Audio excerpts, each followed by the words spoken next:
For more than 3,000 years, the gold mask of Pharaoh Tutankhamun stayed hidden in the Valley of the Kings. This artifact, which stands about 21 inches tall, shows how skilled and artistic the ancient Egyptians were. But nobody expected that X-rays would reveal its biggest secret. King Tut was the last ruler of his family during the 18th dynasty. He took the throne at just 9 years old, but ruled for only 10 years before he passed away unexpectedly. If we're being honest, back in ancient Egypt, he was mostly forgotten by the rulers who came after him. His tomb wasn't a big deal for them, so much so that even the grave robbers forgot about him. It might sound a bit sad, but the truth is that it was actually great news for us. Since his tomb was practically forgotten, it ended up being perfectly preserved. While the other tombs in the Valley of the Kings were looted, his remained sealed and untouched. So, when it was discovered back in 1922, it had over 5,000 precious objects inside. That made Tutankhamun basically an instant celebrity and one of the best-known pharaohs nowadays. Among the treasures was the most stunning piece, his golden mask. This mask is said to be an exact image of the king's face, or at least it was supposed to be, but we'll get to that later. The purpose of this accurate representation of his face was to make sure that his soul would recognize him in the afterlife and return to his mummified body. In ancient Egyptian beliefs, this would allow him to continue living in the afterlife. The details of the mask clearly looked incredibly difficult to create, but people didn't realize how complex it truly was until many years later. The first X-rays of the mask were taken in 1967. Back then, the main reason for these scans was practical – conservation. The mask was heading to Paris for an exhibition, and it was the first time it had ever left Paris. This would help them keep track of any changes during the exhibit. Plus, the images could give clues about how the mask was made, but back then, they probably didn't fully realize just how complex its construction was. I mean, Egyptian goldsmiths didn't use modern soldering techniques. So, how did they make this mask? New X-rays taken in 2007 gave us some answers. It turned out the Egyptians didn't use pure gold, which is 24 carats. The mask was actually made of 23-karat gold, meaning it was mixed with another material. So, specialists discovered that the gold sheets contained a small amount of copper, a reddish-brown metal. This was likely done to make the material more flexible and easier to shape. They would then shape the gold sheets by heating and hammering them over and over again. But there was one more secret inside the mask that wasn't discovered until 2015. The year before, the staff at Cairo's Egyptian Museum were working on the mask display when the long beard of the mask accidentally got knocked off. Another theory is that the beard had become loose over time and just fell off. Either way, the fact that King Tut's beard came off caused a lot of stress. After all, we're talking about one of Cairo's biggest tourist attractions, so the experts had to fix the problem quickly. The restoration process started with a detailed recording of the mask's condition. To do this, they had to take a full three-dimensional scan of the artifact, and, by accident, they found something very interesting in the mask. Inside the royal beard, there is a gold tube, an intriguing structure that the Egyptians likely used to attach the beard to the rest of the mask. And that proved, once again, that the process of making this mask was even more complex than experts thought. But the mysteries don't stop there. Remember how we mentioned that the mask was thought to perfectly represent King Tutankhamun's face? Well, that might not be entirely true. Some popular theories suggest the mask was never meant for him and was actually made for someone else. A study published in 2015 suggested the mask was originally made for a female pharaoh, his supposed stepmother, the famous and beautiful Egyptian queen Nefertiti. The biggest clue comes from an inscription on the mask. At first glance, it seemed to belong to Tutankhamun, but after a close examination, researchers noted that something else was actually written underneath King Tut's name. The royal name stamp seems to have been altered, and originally it had something written on it that translates to Queen Nefertiti. There is another feature of King Tut's golden mask that was overlooked for years, which adds even more mystery. As we mentioned earlier, experts believe he wasn't respected much by the pharaohs who came after him. And one of the clues that made archaeologists think this is the pierced ears on the mask. Some researchers believe that King Tutankhamun wouldn't have worn earrings after he was a kid. So, according to their theory, by the time he passed away at 18, he shouldn't have been represented with pierced ears. This could also support the idea that the mask originally belonged to Nefertiti, or maybe to someone who wasn't even connected to King Tut. But the mask isn't the only source of mystery. In fact, his whole tomb is full of puzzles. Recently, historians found a sign that the place where King Tut was supposed to be buried was changed at the last minute. For years, experts wonder why a pharaoh who ruled for 9 years ended up in such a simple tomb. When compared to the grandeur of other pharaohs' tombs, his tomb seemed, well, a bit plain. The idea that a king like Tutankhamun would have such an unremarkable resting place just doesn't match up with the power and importance he must have had in ancient Egypt. So, what happened? Well, apparently, this might have something to do with his successor, Pharaoh I. After King Tutankhamun passed away, researchers believe that I made sure to erase him from Egypt's history. So, one theory suggests that he was probably behind the quick decision to place King Tut's body in a smaller, less impressive tomb. When experts looked at I's own tomb, they found something interesting. There is a large wall covered in painted baboons. This is the same type of artwork found in Tutankhamun's tomb. It seems like the same person might have chosen the artwork for both tombs.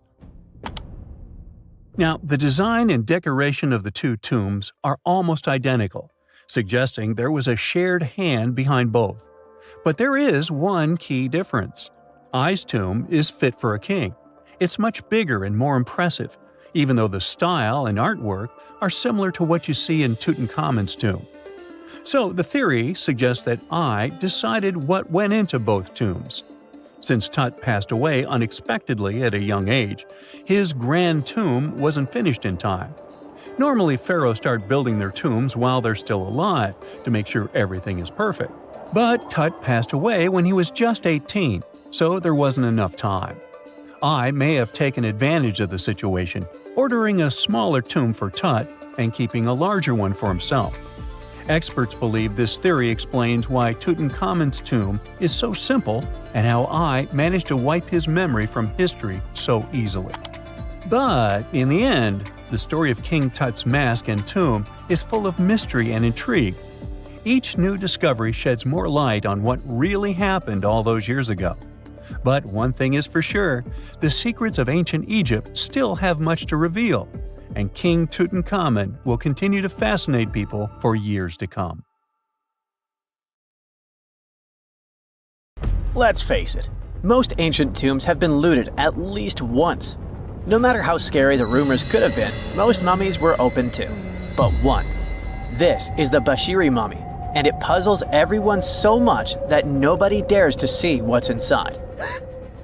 Meet Howard, but you must know him already if you're into Egyptian history. He's primarily famous for discovering King Tut's tomb back in 1922. But few people know that before this revolutionary discovery, he had probably found another mummy. It happened in 1919, and it goes by several names, either the Bashiri mummy or the Mummy of Pacheri, or the Untouchable One. Some reports say that Howard stumbled upon the Bashiri mummy in Luxor's Valley of the Kings, just where he would later find Tut's tomb. Despite this find, not much is known about this particular mummy. The reason why it's still unharmed in any way is not because of some superstitions, but because nobody is sure that they can undo what they do if something goes wrong. The mummy is so intricately wrapped that researchers never unfurled it for fear of irreversible damage. The golden rule of anyone who works with antiquities: if you're not sure you can't make it better or preserve it unchanged, do not touch it. History knows many examples of ancient relics ruined beyond repair, say Ecce Homo, or smiling statue restoration. The delicate fabric that covers the mummy's face has this cool design that kind of looks like a pyramid. The researchers are not 100% sure, but this might be the only one of its kind with that embalming style. But without knowing the ancient technique, it's next to impossible not to ruin the mummy while unwrapping and wrapping it back. Back in the day, people, both experts and looters, would unwrap mummies for all sorts of reasons, mostly to study them. Luckily, these days, we have advanced tech that lets us check out what's inside a sarcophagus without having to unwrap anything. After taking a closer look at the Bashiri mummy, researchers figured out that it belonged to a man who was around 5.5 feet tall and lived during the Ptolemaic era, which makes this mummy roughly 2,300 years old. The Egypt Museum shared that the X-ray scan also uncovered an inscription of the guy's name, but it's a bit tricky to tell if it says Pacheri or Nenu, adding to the intrigue. The museum also pointed out that the fancy casing the mummy is in features all sorts of decorated scenes. You can see the mummy lying on a bed, flanked by deities Isis and Nephthys, along with the 4 sons of Horus. Plus, there are 2 images of the funerary god Anubis at the feet of the casing. By the way, Bashiri mummy is not the only one that has remained untouched. This is Issa Temkebde, and Gaston Maspero, a French archaeologist, made the decision to leave her mummy untouched, wanting to keep her resting peacefully since she was in such amazing shape. He did mention, though, that her tomb had been raided long ago. Thanks to some X-ray work, we learned more about the mummy. The scans revealed a few artifacts still wrapped up with the wife of a high priest, including amulets around her neck, right arm, and forehead. The X-rays also showed she had some dental issues and arthritis in her knees. While she passed away as an older woman, it's tough to pinpoint her exact age. However, various sources from her son's reign indicate that she was held in high regard in the kingdom. Isitemkebd served as the sister wife of Penejam II. You got me right, they were related by blood and were siblings, but back then it was pretty common to get married this way to preserve the purity of the bloodline. Say that to Habsburg, duh. Their chase for purity only led to inbreeding and the notorious Habsburg's jaw. Right, I guess we should not judge ancient Egyptian rules and morals, but what we can say for sure is that both Bashiri and Isitemkebd were incredibly lucky to stay untouched. The odds were not in King Tut's favor, though. The researchers' work hit him hard. The tomb itself was discovered in 1922, but it wasn't until 1925 that the nested coffins were opened during an excavation. The outer coffin, held together with silver pins, opened up to show another coffin shaped like a mummy, decorated with colorful glass and flower garlands. There were worries about the king's mummy because it had been exposed to moisture. The middle coffin was pretty heavy and didn't have any handles, so they had to be super careful taking it out. Inside the innermost coffin, which was solid gold and wrapped in a red cloth, they found the royal mummy, and this all went down on October 28, 1925. Tutankhamun's mummy, measuring about 6.07 feet, fit snugly into the innermost coffin, which was 6.17 feet long. You can already tell there was a problem, right? Imagine how hard it is to extract something as fragile as an ancient dried-up mummy, especially when there's not much room for maneuver. Plus, the mummy looked sus. It was pitch black. Howard Carter, the lead archaeologist of the expedition, estimated that around 2 buckets worth of oils had been poured over the mummy. But care had been taken to avoid the mask and feet. It was made to preserve him better. The body was positioned at a slight angle in the coffin, and there was a noticeable difference in the amount of dark oils on the right and left sides, indicating that the coffin might have tilted while being lowered into the sarcophagus. This oil created moisture inside the coffins, and over time, it reacted chemically, which Carter described as a sort of slow, spontaneous combustion, leading to the carbonization of the linen wrappings. Unfortunately, the combination of heat and moisture took a toll on the mummy's trappings as well. The crook and flail fell apart, the resin scarab cracked, and the threads holding the hands and mummy's bands started to decay, making everything quite fragile. Plus, the oils hardened over the years, effectively gluing the mummy and mask to the coffin's bottom. To try and separate the mummy from the inner and middle coffins, they were placed in the sun for several hours, reaching temperatures of 149 degrees Fahrenheit. Despite this effort, the mummy remained stuck, so the initial examination had to be done right where it was. The first part of Tutankhamun's mummy the researchers checked out was his lower legs and feet, meaning they started the examination from the bottom up. As they peeled back the bandages, they uncovered the first of many treasures wrapped up with the king. They took their time to carefully document and photograph everything they found. The inner layers of bandages were in pretty bad shape, mostly turning to dust, making it tough to figure out how everything was originally wrapped. Still, the overall methods matched what was seen in other nobles' mummies from that time. Lots of folded linen pads were used to shape the torso and thighs. The outer and inner bandages were made from fine linen, while the middle layers were coarser. They had some intricate bandaging around the shoulders and chest with a similar style around the groin. Each limb, along with fingers and toes, which were fitted with gold caps, was wrapped separately. Tutankhamun even wore gold foil sandals on his feet. They hoped to separate the mummy from the coffin by removing the outer bandages, but the resins had stuck the body to the coffin. So, the researchers ended up chiseling it out. To do this, they had to cut the torso in half at the hips and disarticulate the arms to continue unwrapping. Each part was treated with hot paraffin wax for stability, and later the hands and feet were reattached with resin. Finally, they used hot knives to detach the head from the mask. To check the teeth, it was decided to make an incision around the jaw and neck, which was later fixed with resin. So technically, the scientists did all they could to preserve the mummy, but still, in a way, it ended up being damaged beyond repair. What do you think? Should they have left it in the coffin? Or did they do the right thing? Let us know in the comments.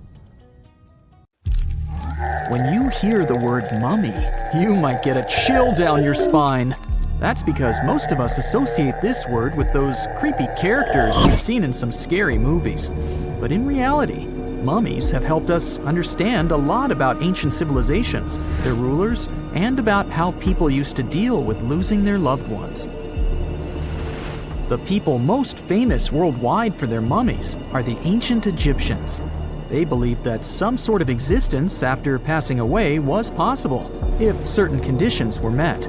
That's why they insisted on preserving the human body through the process of mummification and placing the mummy in a furnished tomb, kind of like giving it a fully functioning apartment of its own.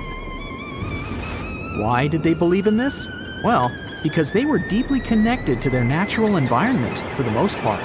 They saw the natural cycles around them, like how the sun rose every day, followed by the moon, or how new life was always sprouting from plants, even after they had wilted away. They also believed that the powerful spirit Osiris, who represented the cycle of passing away and resurrection, played a role in this process. To prepare for the afterlife, the ancient Egyptians followed certain rituals, like mummification, which involved using materials like honey, resins, and incense to preserve the body. There's no other mummy more popular than that of King Tut. He was a young pharaoh who ruled over 3,000 years ago in Egypt. The problem with discovering ancient royal tombs is that most of such burial sites were previously robbed. People knew ancient rulers had been left with many valuable belongings, so those locations became vulnerable to thieves. When King Tut's tomb was opened in 1922, people were excited because it had not been robbed, like many other previously discovered royal tombs. That's how well hidden it was. Inside, his mummy was encapsulated in a total of 3 coffins, including one made of gold. The objects found in his tomb showed us what ancient Egypt was like, and studying his mummy also helped us learn about the culture and practices popular at the time when he passed away. We also learned about his family by looking at his DNA. Scientists were able to discover that he had had a disease called malaria and a problem with his foot that might have made it hard for him to walk. Ramses II was another pharaoh in Egypt who ruled for 68 years, which was quite a lot back in the day. He was known for his expansion campaigns and building projects. Many objects from his time as a ruler still exist today, including a large statue of him. Ramses II was about 6 feet tall and lived to be about 90 years old. After looking at his mummy, scientists concluded that he may have had a medical condition that affected his spine. Now, remember those thieves I mentioned before? They are probably the reason why Ramses II ended up in a plain coffin in a secret collection of royal mummies at Deir al-Bahari, which was rediscovered in 1881. Thankfully, archaeologists were able to identify him because his journeys had been recorded on his wrappings. The process was really tedious too. In fact, in ancient Egypt, the mummification process could take a staggering 70 days to complete. A special person would say a very specific speech while delicately handling the body and drying it out using a type of salt called natron. They also used linen and resin to make the body look more lifelike and to wrap it in cloth. The tomb was equally as important for ancient Egyptians. The walls of King Tut's tomb, for example, were adorned with intricate artwork that depicted his journey to the afterlife, from his burial procession to his passage through the underworld. The ancient Egyptians believed that everyone made this journey after passing away, and they filled their tombs with items and paintings to help the person in their spiritual travels. Additionally, the walls of the tomb were decorated with spells from a special book, which contained a collection of poems that the Egyptians believed would help people reach the afterlife. And speaking of how important this journey was, people also placed food in these ancient tombs. In King Tut's tomb, archaeologists discovered 36 jars of vintage beverages and 8 baskets of fruit, which were believed to be left there to help him in his journey to the afterlife.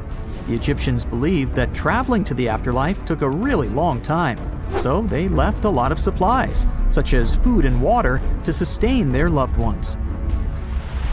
Pharaohs also generally had numerous luxurious garments and beautiful jewelry in their tombs to ensure that they would have a fashionable journey. These items included various types of linen clothing, such as tunics, scarves, gloves, and headdresses, as well as a lot of gold jewelry with precious stones, like bracelets, buckles, pendants, necklaces, rings, and even precious depictions of insects for protection. Some were also deposited with fans made from ivory and ostrich feathers to keep them cool in the afterlife. Some ancient rulers were even placed in their forever apartments along with boats. For example, Pharaoh Khufu built the Great Pyramid at Giza as his tomb, and a large ship was found inside. King Tut, however, was buried with multiple boat paddles, but no actual boat. Instead, he had 3 chariots and numerous walking sticks made of precious materials, perhaps indicating he'd rather travel to the beyond by land, not by water. Amongst the most interesting objects found near ancient mummies are bottles of oils and perfumes. If rulers were supposed to be fashionable, why not smell nice too, right? Also, some of them had some ancient kinds of board games, most of them made out of precious materials like gold or ivory. One of those games was called Senet. It was very popular amongst the ancient Egyptians and very similar to modern-day chess. The ancient Egyptians may have the most famous mummies out there, but they weren't the first to invent the procedure. In fact, it all started in South America with an ancient civilization named the Chinchorro. As far as we know today, these people were the first to mummify their loved ones that had passed away. They did it somewhere around 2,000 years before the Egyptians started their own rituals. Sure, we can tell a lot about ancient rulers by studying these mummies, but until recently, we had no idea what they really looked like during their lifetime. Not so long ago, though, some very special mummy paintings were found by archaeologists studying ancient Egyptian objects. These mummy portraits are highly detailed paintings of individuals that were made while they were still alive. Such paintings were often painted on wood, as opposed to the classical portraits we all know about, which are painted on canvas.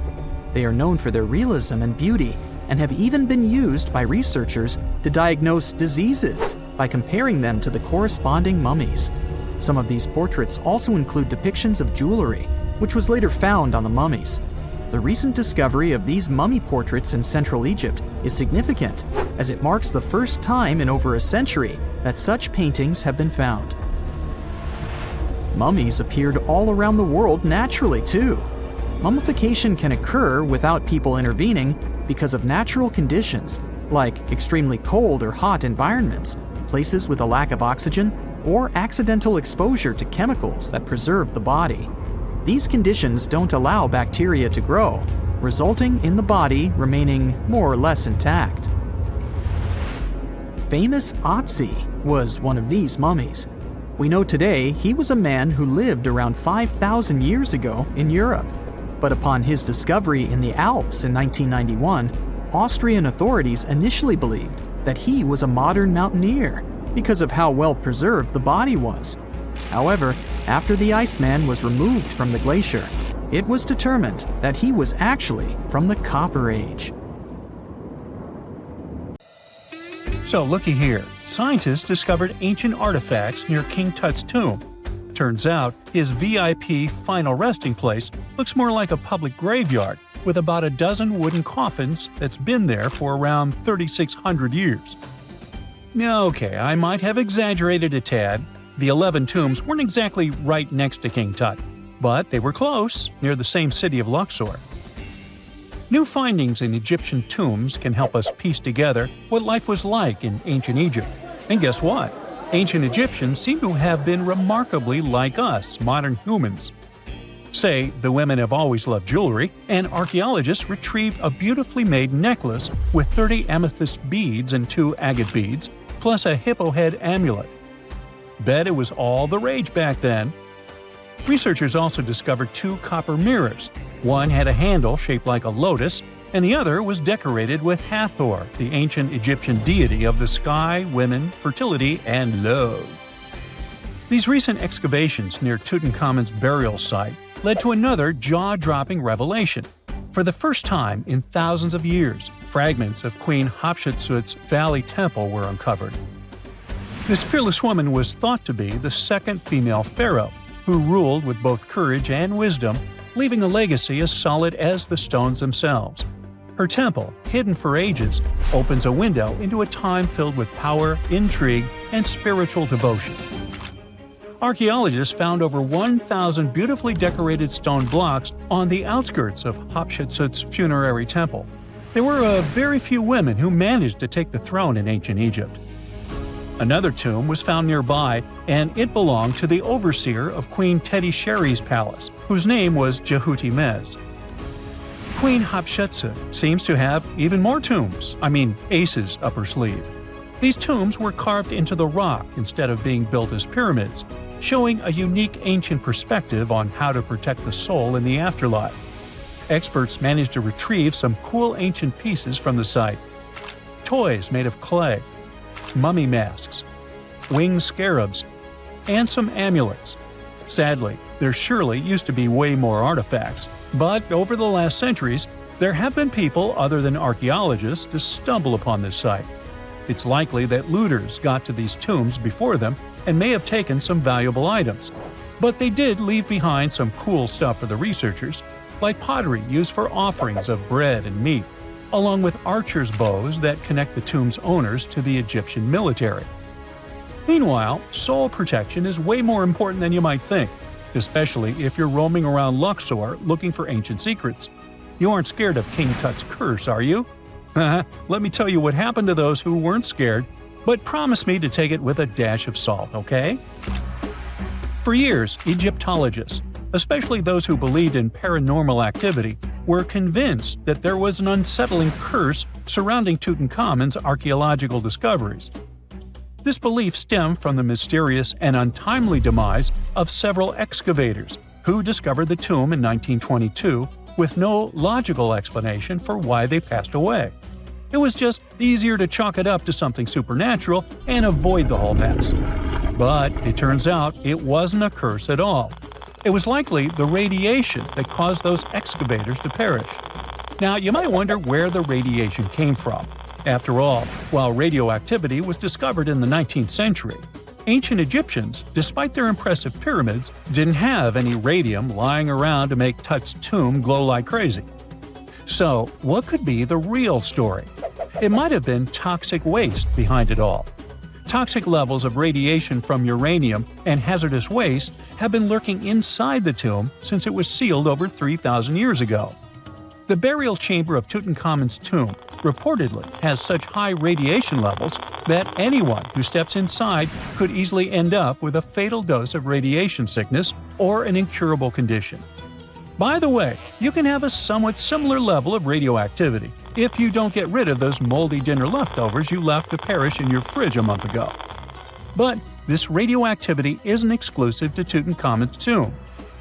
Ancient Egyptian artifacts discovery is rewarding yet dangerous due to unusually high radiation levels in Old Kingdom tombs all over Egypt. Geiger counters have detected radiation at 2 sites near the Giza pyramids, and radon, a radioactive gas, has been found in several underground tombs in Saqqara. Interestingly, experts believe that the builders of these ancient tombs were aware of the toxins, as some eerie warnings were carved into the walls of many tombs. One inscription ominously declared, "They that break this tomb shall meet their end by a malady that no doctor can diagnose." Other ominous phrases like "forbidden," "due to evil spirits," only added to the fear that supernatural curses haunted these ancient sites.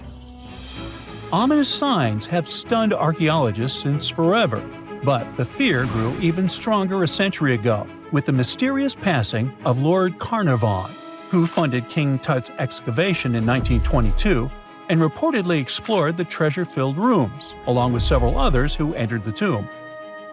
Arthur Weigall, another British Egyptologist who was present at the tomb's opening and is credited with starting the curse myth, passed away young when he was just in his 50s in 1934.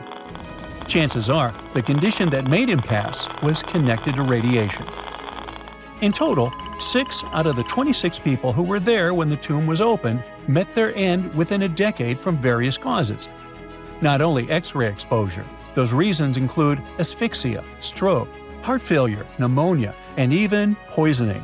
Well, isn't this getting a little grim?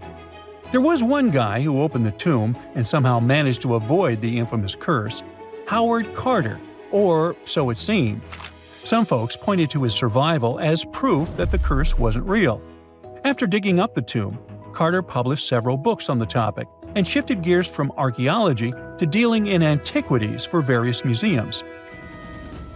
Despite dodging demise or injury, rumors swirled about how the curse may have impacted him in other ways. One of the big stories linked him to Lord Carnarvon's daughter, Evelyn. Some said he was madly in love with her, but she married someone else, so he chose to stay single. Others claimed they had an affair while she was in Egypt, which ended when her father passed away and she left the country for good. However, there wasn't much evidence to support these stories. Evelyn was just 6 when they met, and they remained friends until his last breath. She was even one of the few attendees at his funeral, but denied any romantic involvement, saying they weren't that close. A year after the revolutionary discovery near King Tut's tomb, Evelyn married politician Sir Brograve Beauchamp and had a daughter. That same year, Beauchamp toured the tomb with his parents, guided by Carter himself. Carter never married and, aside from those posthumous rumors about Evelyn, had no other romantic connections. While the curse adds an intriguing twist to his life story, his tendency to keep relationships at arm's length was evident long before the tomb was opened. It seemed Carter just wasn't a people person. In 1939, after battling a serious illness, he ultimately succumbed to fate. He was 64, which was a pretty common life expectancy in the UK back then, so no one really thought it was off and linked it to an ancient curse. When he passed, it turned out he had several artifacts from Tutankhamun's tomb in his London apartment, which were eventually sent back to Egypt, marking what some viewed as the curse's end. Who knows? Maybe if he hadn't had all those ancient souvenirs at his place, he would have lived way longer. But all the other demises might seem off.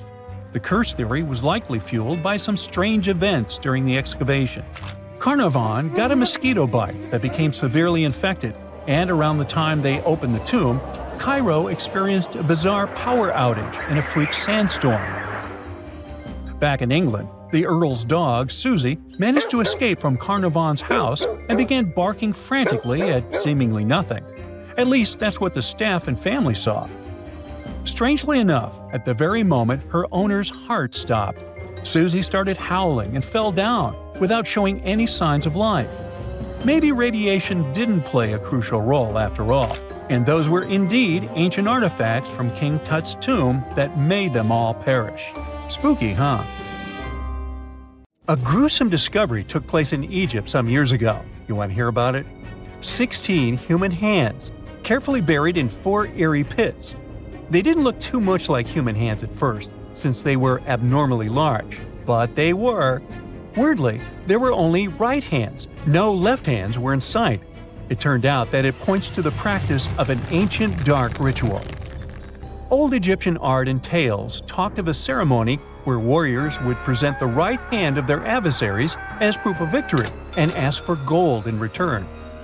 Egyptians believed in the afterlife, so cutting off someone's hand meant you cut off their power eternally.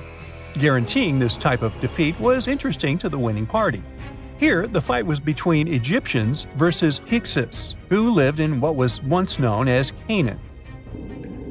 Egypt has always been the center of some history-changing findings, and some time ago, this papyrus was found. If we stretched it open, it would be just a tad bigger than the height of a skyscraper.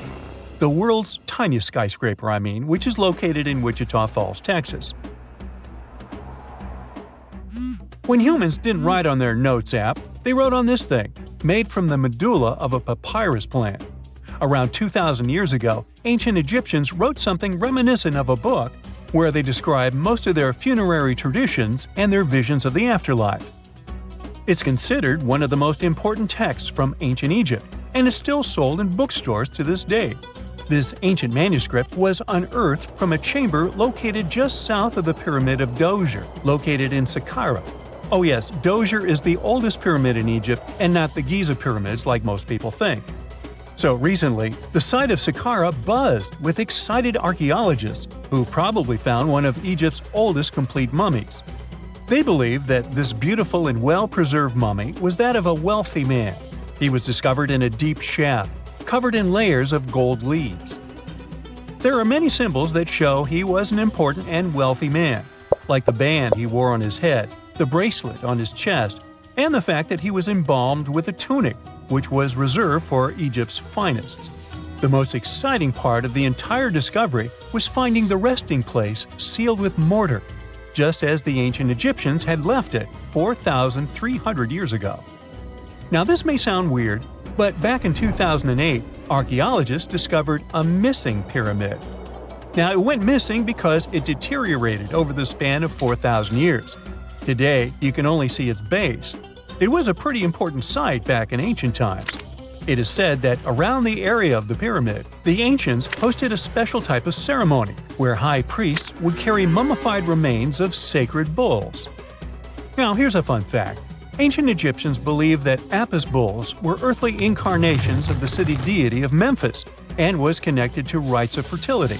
It wasn't just any Apis bull, though. They needed to be all black, with a single white mark between its horns and a bunch of very specific characteristics. They were selected by the local priests and honored until they passed away. After that, they were mummified and buried in underground galleries. Meanwhile, this missing pyramid sort of disappeared around the 1800s. It was a German archaeologist who first found it in the village of Saqqara. He called it the Headless Pyramid when he first found it. But then, years after the official discovery, the desert sand came along and covered the whole thing. There were some excavations between the 19th and 20th centuries, but they weren't too systematic. That's why scientists were so thrilled when they dug an entire pyramid's base after removing the 25-foot mound of sand that was covering it. Oh, and it turns out American archaeologists are excavating a cemetery in Egypt that could contain over 1 million mummified bodies. So far, archaeologists have dug around 1,700 mummies. One of the main differences from other classic Egyptian mummies is that these people weren't kings and pharaohs. They were commoners that most likely lived about 1,500 years ago, when Egypt was controlled by the Roman and Byzantine empires. The name of the cemetery is cool, though, the Way of the Water Buffalo, just in case you want to check it out on your next trip. Other than bulls and buffaloes, ancient Egyptians also liked baboons. Are you seeing a pattern here? In the beginning of the 20th century, archaeologists discovered a site filled with mummified baboons in a place called, guess what? The Valley of Monkeys. An animal wouldn't have been mummified if it wasn't considered important. Certain animals were more important than others, since they were linked to specific deities. Jackals were connected to Anubis, the ancient god of the afterlife, and cats were likened to the female deity Bastet. Baboons were a pretty big deal, since they were believed to be connected to Thoth, the deity of wisdom and advisor to Ra, one of Egypt's supreme deities. The archaeologists who studied these animals weren't too happy. They think these baboons were kept inside and were deprived of sunlight for most of their lives. They had extreme vitamin D deficiencies and they were poorly fed. Maybe Thoth got angry with these baboon keepers. Just a guess. Since there's never a boring day for archaeologists in Egypt, they also found human mummies with golden tongues. Since Egyptians were all about the afterlife, they believed that golden tongues might help a person speak once they pass to the other side. I mean, it's a long shot, but hey, why not?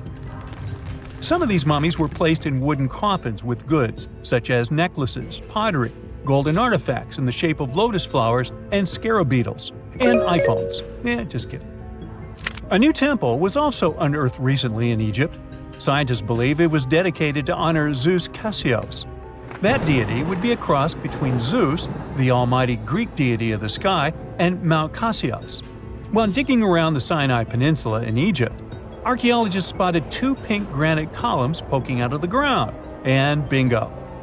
They believe these columns represented the temple's front gate and collapsed during an earthquake many years ago. And speaking of deities, there weren't only super serious deities. Recently, scientists unearthed a golden ring in a city south of Cairo. No, Frodo, it's not magical. It was a normal gold ring, but it had the depiction of the deity of fun, officially named Bes.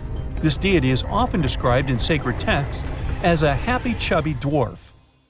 Today, many tattoos we get are sorta deprived of any sense and are made of aesthetic purposes only. In ancient Egypt, though, women would get tattoos as a token of protection for childbirth. That's what scientists think, at least. Around the Nile region, scientists found some mummies that had well-preserved tattoos, which is a rarity since the skin deteriorates so easily. Two of these women tattooed their lower backs, and the drawings were simple. They were mostly pictures, including that same chubby dwarf we just talked about, Bes. He also had a side hustle as the protector of women during childbirth. Now, would you believe me if I told you ancient Egyptians invented robots? No?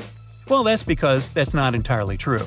Sure, they were astronomers, mathematicians, and engineers, and somehow they also squeezed an eccentric invention into that package – an automated deity some scientists called Hathor. This wooden statue had been in the Metropolitan Museum of Art for years before someone noticed its secret. With the help of an X-ray machine, specialists discovered a mechanical operating system inside it. The pulley-like axis goes from the statue's shoulder to her left leg.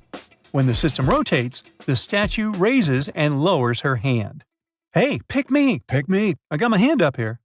Archaeologists have been studying Petra in Jordan for 200 years, and in 2024, they found something they had never seen before.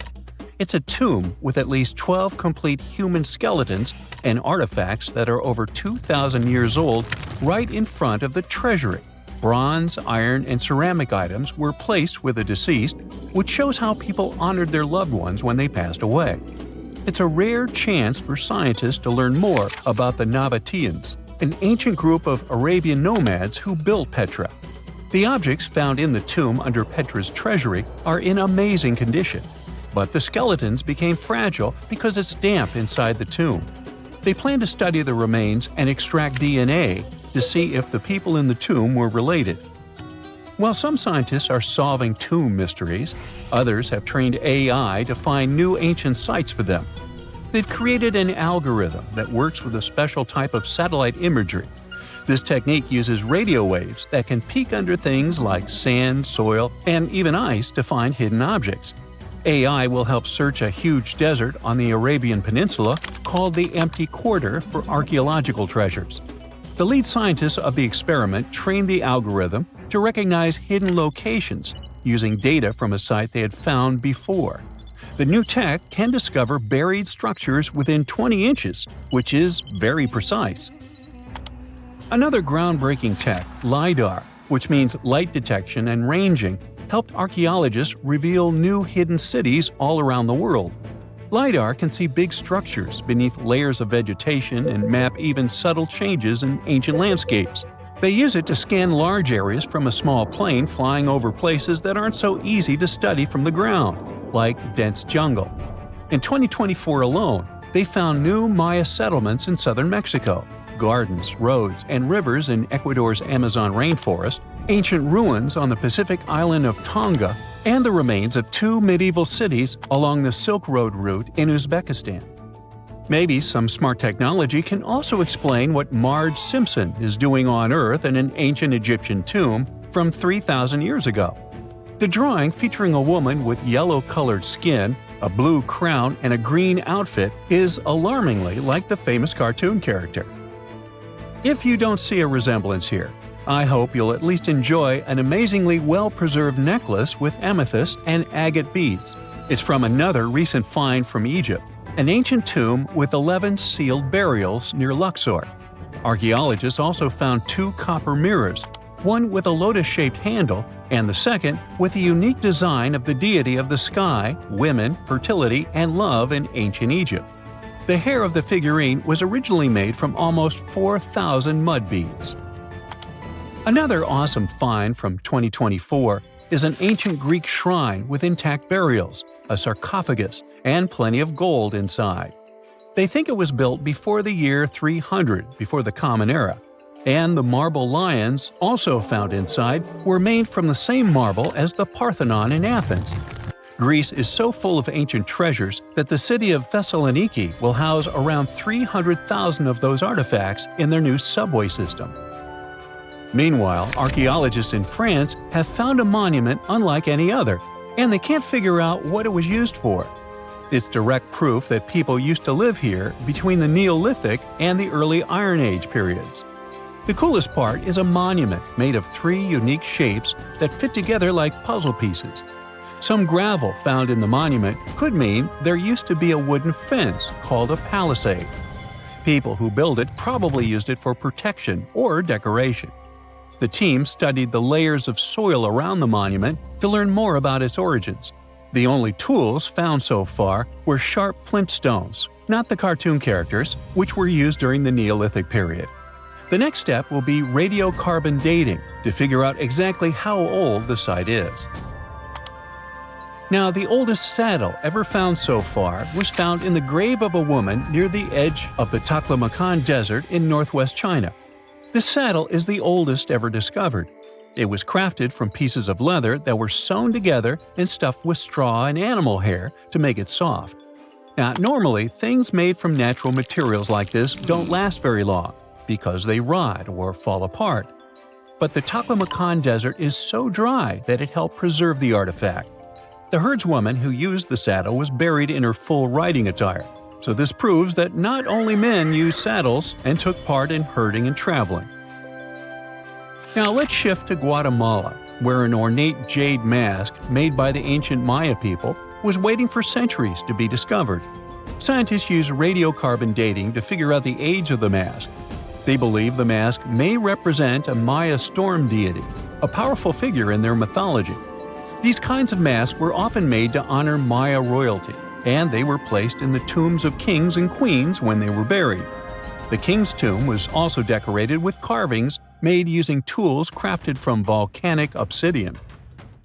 After 15 years of searching, scientists may have finally figured out where the altar stone of Stonehenge comes from. They compared the tiny minerals inside the altar stone with rocks from many places in Wales and England and ruled out lots of spots. Then they found the perfect match with a place in Scotland, more than 466 miles away from Stonehenge. This area might even be Orkney, a group of islands in the far northeast of Scotland where a lot was going on during the Neolithic period. The big question now is how ancient people moved such a massive stone so far. The altar stone is over 16 feet long and weighs more than 6 tons. The new theory is that they might have used boats to carry it across the coastline and rivers. Once it was close to Stonehenge, they theoretically dragged it across the land using wooden sleds, ropes, and a lot of teamwork. Meanwhile, in the north of France, an ancient home popped to the surface during the construction of a new house. It turned out to be a luxury urban house for the elite from the 2nd century of the Common Era. The inside of the house was destroyed by a fire, but under the destroyed layer, there are beautiful, real-size fresco paintings. Turkish archaeologists unearthed the arm and foot bones of elephants that lived around 9 million years ago. They also found fossils of early horses, giraffes, and even saber-toothed cats. They've already identified 43 distinct types of animals from this site and collected more than 4,000 fossils. One more cool find from Turkey is a 64,000-year-old workshop inside Incaja Cave. It looks like people used it for 24,000 years non-stop. There are some tools inside, like flakes and blades, which were made inside the workshop. In eastern Turkey, a farmer accidentally found a 1,000-square-foot mosaic from the late Roman or early Byzantine period just beneath the dirt. Experts say it's a one-of-a-kind thing from this region, and is still in one piece after all this time. The pattern shows dozens of trees, plants, and animals that were found in ancient Turkey. There could be more treasures in the area, so they plan to keep digging.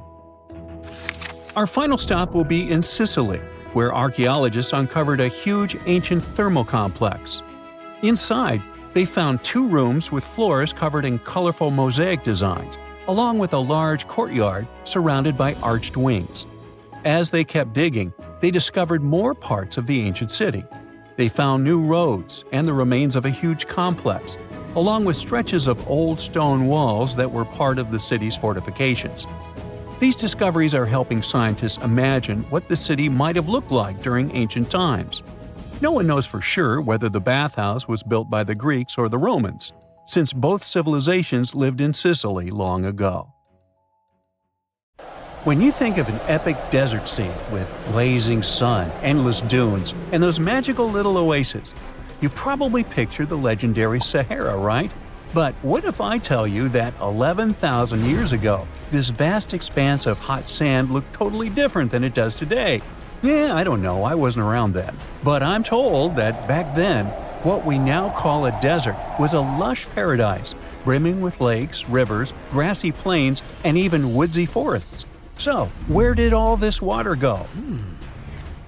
There are many stories about the distant past of our planet when deserts were covered with jungles and forests, and then something happened, like changing climates or colossal earthquakes, and it all turned green lands into dunes. But how about a theory that Sahara became a desert because of humans and goats? The Sahara has seen its fair share of wet and dry drama throughout the ages, mostly thanks to little shifts in Earth's orbital tilt, causing variations in how much solar radiation hits the atmosphere. There were even times called the African humid periods, when the rain would pour in and transform the dry landscape into a bright green haven. But between 8,000 and 4,500 years ago, something really funky happened to this region. Certain areas went from humid to dry way too fast to explain it by just orbital changes. In the blink of an eye, the lush Sahara turned into the Sahara we know today. Now, if you ask scientists why it happened, they will tell you, oh, it's just poor parameterization of the data. Bet you didn't get it, did you? What? Well, right, let me translate it from scientific to common human. It means they really don't know the answer themselves, and they got a bunch of missing puzzle pieces. But as scientists sifted through ancient dirt and pollen samples, they spotted a quirky trend. Wherever there were pastoralists, also known as humans with their domesticated animals, the plant life seemed to shift. It was as if every time humans and their furry friends meandered through the greenery, they turned it into scrub and desert right behind them. Oops. Yep, chances are that by overgrazing, humans were sapping moisture out of the atmosphere, since plants give off moisture, which helps make clouds and making things even sunnier, leading to a quicker end of the humid vibes.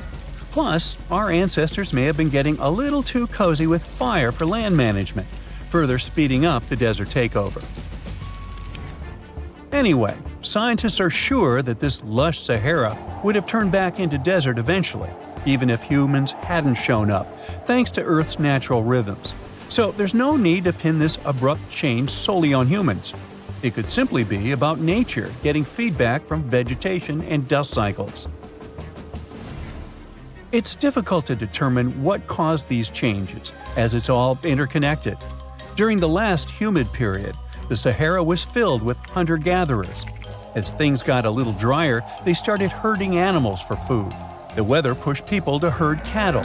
It's also possible that grazing sped up the landscape degradation. So, which came first, the chicken or the egg? Or in this case, the human or the cow? It's tough to tell with the evidence we have now. Now today, it's safe to say that water is no longer that big of a problem in the Sahara, even though it's a huge desert and the times of lush forests there are long gone. But technology's got us covered. For example, the Nubian Sandstone Aquifer System, the biggest underground water stash on the planet. It's nestled beneath the Sahara Desert's eastern edge and stretches across 4 northeastern African countries – Sudan, Chad, Libya, and Egypt, covering a whopping 770,000 square miles and holding around 36,000 square miles of groundwater. Just look at the pipes transported when it was being built. It's the world's largest irrigation project. No wonder it's feasible to thrive in the Sahara today. But imagine thriving in the Sahara Desert with just one water source. Sounds like a tough gig, right? But the ancient Garamantes did just that, surviving and even thriving for nearly 1,000 years without monsoons or rivers flowing to their desert paradise. These clever folks were the trendsetters of urban life in the sands, and even the Romans couldn't help but notice their genius. While many thought they were just desert-dwelling savages, the Garamantes were busy building an empire in one of the toughest climates on Earth. But how did they do that? Well, they got crafty and dug a whole bunch of underground tunnels to tap into a massive sandstone aquifer. They were literally squeezing every drop of life from under the dunes. But recently, research showed that the Garamantes weren't just hardworking, they were pretty lucky too. The Garamantes had an underground aquifer that brought water up to a hill where they built over 500 fogaras, which are irrigation systems, some stretching as long as 2.5 miles. It was like sipping water through a straw, which let them irrigate their crops for nearly a century, especially since even a little rain would help recharge the system. But eventually, due to rain insufficiency, the aquifer ran low, and reaching it again would have meant digging more tunnels and relying on more people. That's a tough problem, considering these people were in the middle of food and water shortages. Guess I don't need to tell you what happened to the Garamantes, do I? The fall of the Garamantian culture might be linked to several factors. It may have been due to climate changes, or they may have simply used their water resources too much. Back in the day, the Sahara Desert was actually fertile agricultural land, thanks in part to the cool irrigation system the Garamantians created. But since fossil water isn't something you can replenish over time, the groundwater levels dropped pretty low. This likely played a big role in the kingdom's decline by the late 7th century CE. That sounds like someone who hit a lottery jackpot, used up all the money, and went back to their original not-so-cool job once the bank account got fully drained. Oh, by the way, even if the Garamantes left some secret wisdom messages for us, the chances are we'll never get what they wanted to tell us. Nobody really knows what language they used, and their texts are nearly indecipherable to us today. But let's go back to the Green Sahara. So it transformed into a desert about 4,500 years ago. But today, we can understand how people lived in those times in the Sahara thanks to natural parks in Africa that have the ultimate outdoor art gallery. There are well over 15,000 ancient paintings and carvings depicting everyday life from around 11,000 years ago. However, if the carvings aren't enough for you and you feel like visiting an actual green desert, all you have to do is book a flight to California. One of the most beautiful phenomenon in the world, the super bloom, takes place here. Look at all these colors – orange, green, pink. It's a miracle. Wildflowers bloom right in the middle of a hot desert after several years of rainfall in dry places. It's such a bright and colorful landscape that super blooms can be seen from space. This rare phenomenon can be observed in other arid places and deserts in western and southern Africa, Western Australia, and Chile. In all these places, the weather is very hot and dry in summer. Mild humid air comes in winter, and this is the ideal environment for mass flowering. Flower seeds that lie in desert sands can wait for decades before starting to produce flowers. When the hot sun destroys all the weeds and grass, and the rainfall becomes enough to moisten the soil, the seeds are kind of like, well, okay, now it's our turn to play a big game. And then hundreds of thousands of tourists come to take photos and post these beautiful pictures on social media. And this, unfortunately, is one of the main dangers for flowers. Therefore, if you find yourself in a place like this, don't pick the flowers and don't trample on them. Stay on the path, don't litter. Take only pictures and leave only footprints. You get it? Good. Imagine you've booked a tour through the jungles of Costa Rica. All of a sudden, you stumble upon a huge stone sphere, nearly the length of a king-sized bed in diameter. How on earth did it end up there? And what does it symbolize? You immediately ask your guide. He's not as amazed as you are and tells you that there are actually several hundreds of them scattered across the south of the country. The mysterious stone spheres don't have an official name. The locals simply call them las bolas, which means balls in Spanish, while historians refer to them as decospheres, after the culture that produced them. Scientists have studied the sediment layers of the earth around them and estimate that the earliest were made around the year 600 CE, and the newest ones date to the year 1000 CE. Many of the spheres were relocated after their initial discovery, and that's why archaeologists can't date them precisely. The dequis culture completely disappeared shortly after they were discovered by the Spanish in the 16th century. Unlike the Mayas and the Aztecs, the myths or legends of these peoples didn't survive, so they cannot explain the existence of the mysterious orbs. More than 300 of these objects have been discovered so far, with some being smaller than 1 inch in diameter, and the largest measures 6.6 feet in diameter, standing taller than most humans. Although there are ones made from limestone, most spheres were carved out of a coarse version of basalt, a type of rock that forms when lava cools rapidly. Some orbs weigh up to 15 tons, and in most cases, their surface is smooth to the touch, although there are coarse, mostly unfinished pieces. If we throw away the theory that river erosion naturally sculpted the spheres, the ancient people seem to have created them by hammering boulders with other rocks. Once they got the rough shape they were aiming for, they would polish the rock to perfection, using techniques such as controlled fracture and grinding. The mysterious spheres are located in the Dequis Delta, on the coast of the Pacific Ocean.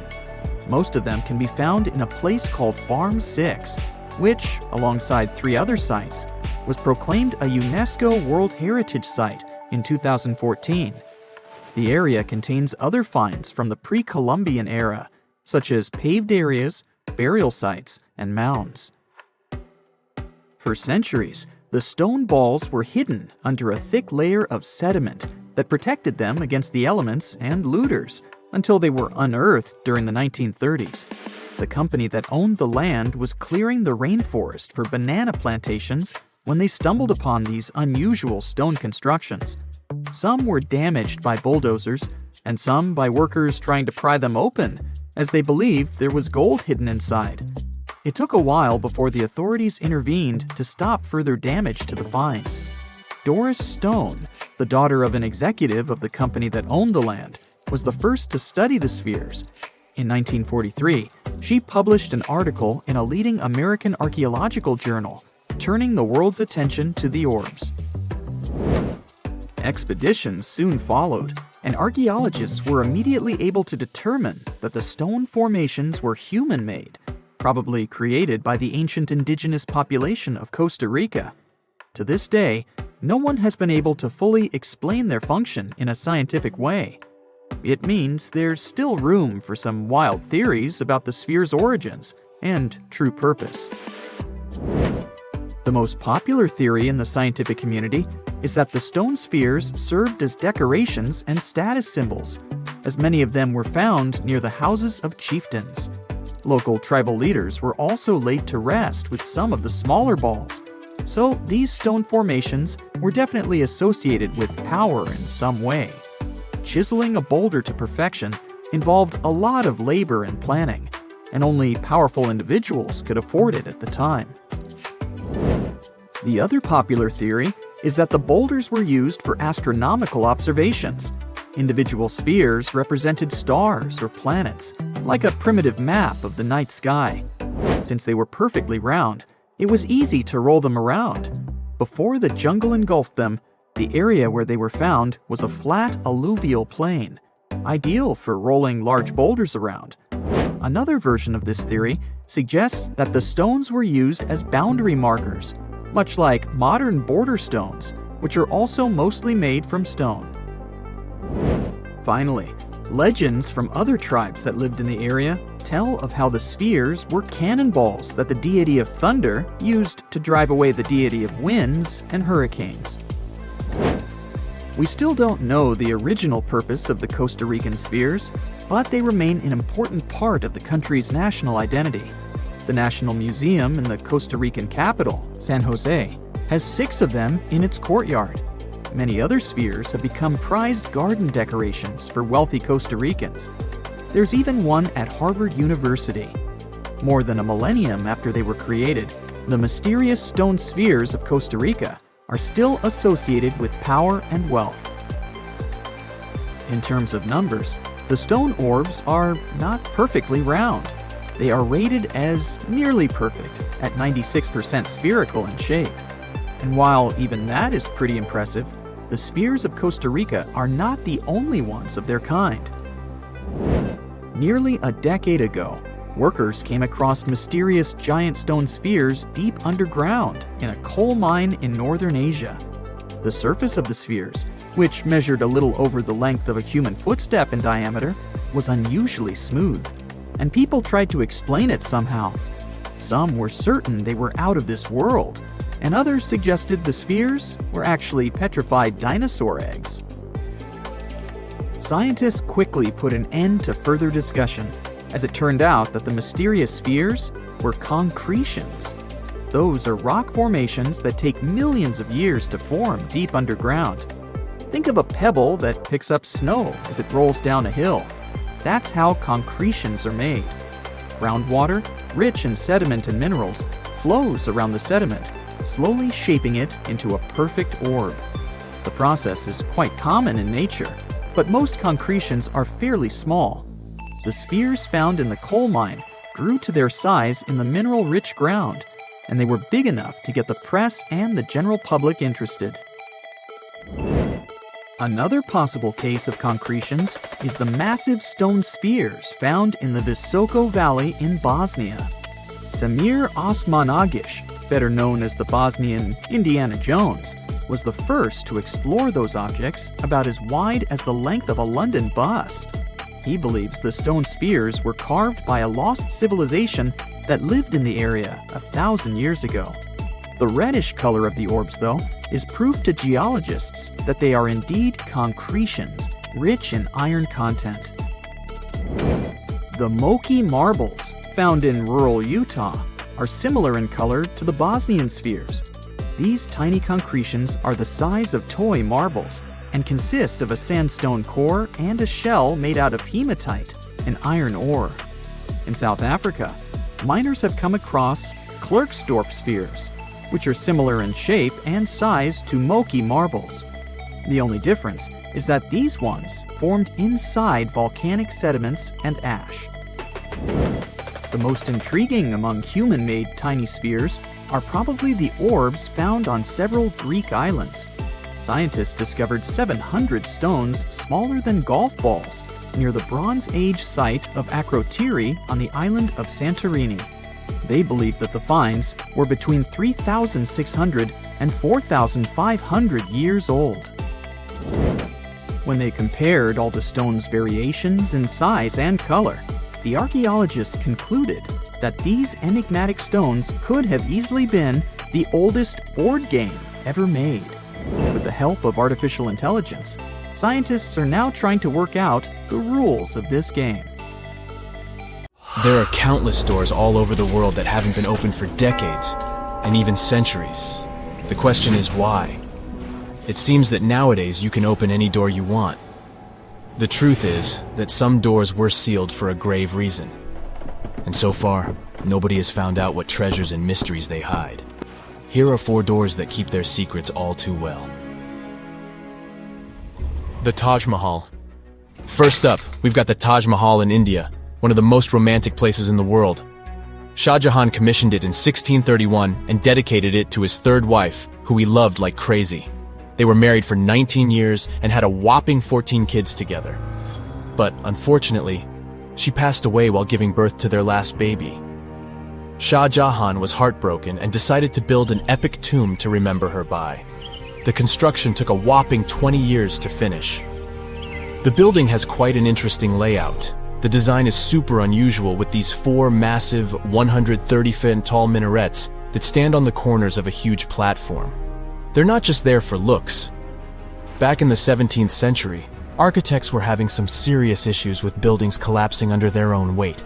So, the chief architect of the Taj Mahal made sure to place those minarets as far away from the tomb as possible. And he even tilted them in a way so that if they did fall, they wouldn't wreck the rest of the Taj Mahal. Talk about planning ahead. The Taj Mahal is hiding some crazy secrets. There are sealed rooms all over the place that nobody is allowed to enter. And if you check out photos of the building from the riverside, you can spot 2 basements. But guess what? They're sealed up too. Nobody knows what's inside or why they've been locked up since the time of Shah Jahan. Apparently, there's a good reason why those rooms are off limits. Some researchers think that they were built using marble, which turns into a different substance called calcium carbonate if it's exposed to carbon dioxide. And when that happens, little bits of marble start chipping off like crazy. To make matters worse, there's no air flowing into these rooms. That means that if too much CO2 builds up in the basement, the 4 minarets could collapse. But wait, there's more. Some people think that the body of Shah Jahan's wife can be found in one of these sealed-up rooms in pristine condition. Why not? Who knows what the mysterious rooms might keep? The Great Sphinx of Giza. The Great Sphinx of Giza is shrouded in mystery. It's not just the largest monolith statue in the world, but it's also a hybrid creature with a woman's head and a lion's body that originates from Egyptian and Greek mythology. It's also very ancient. It's estimated to be around 4,500 years old. The construction of this marvel took about 3 years and required 100 workers who were not slaves and were treated with delicacies like sheep and goat meat. It is also thought that it used to be much more massive than it is now. Archaeologists found huge stone blocks and abandoned toolkits near the site. However, the real secrets of the Sphinx lie underground, near its paws. A group of scientists used a seismograph to detect 2 hidden chambers beneath the Sphinx's paws. Some people think that these rooms might be the legendary Hall of Records, which holds ancient scrolls revealing the secrets of the universe. I mean, that's way cooler than any library I've ever been to.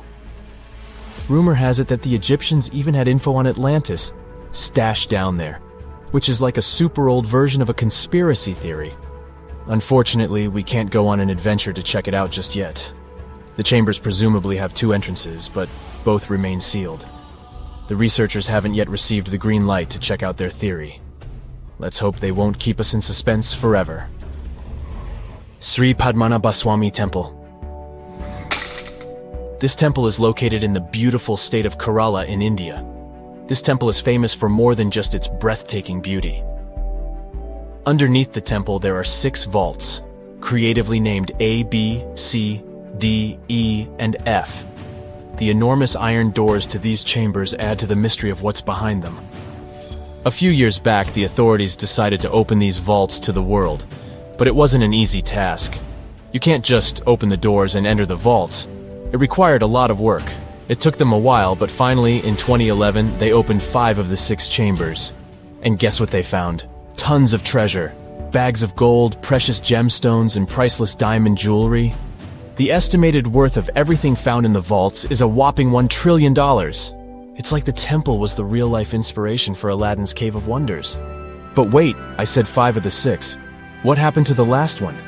Vault B has remained closed, but not for lack of trying. They simply didn't manage to open it. There is even a belief that it's fatally cursed. Legend says that only a saint or sage can break the curse by chanting a specific mantra. But no one has been able to do this yet, presumably because we don't have saints or sages at our disposal.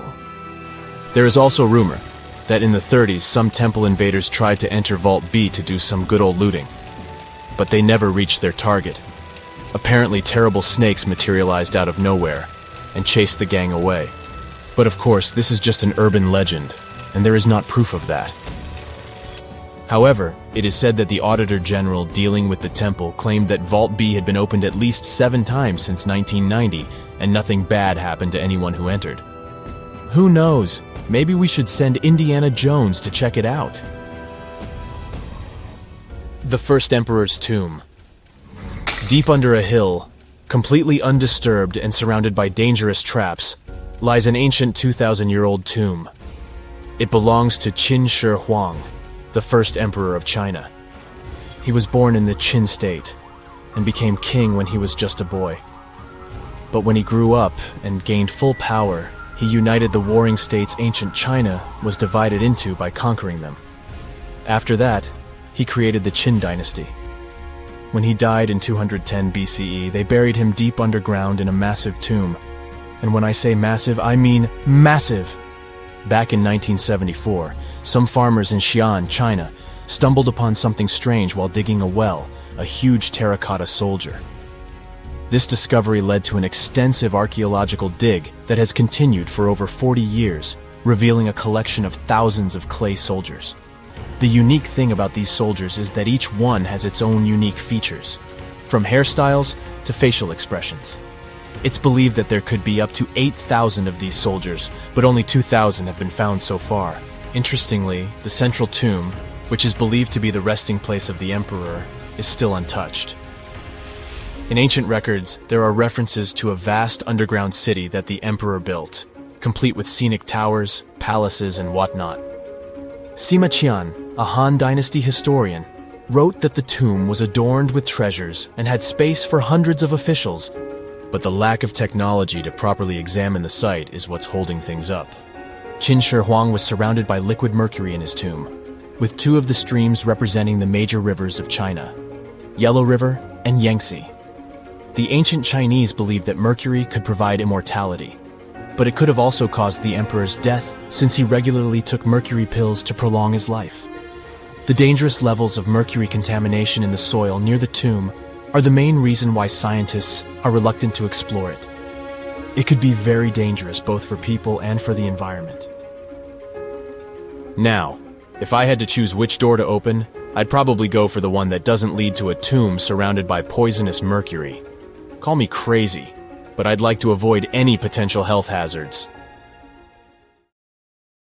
Imagine discovering an ancient city without leaving the comfort of your home.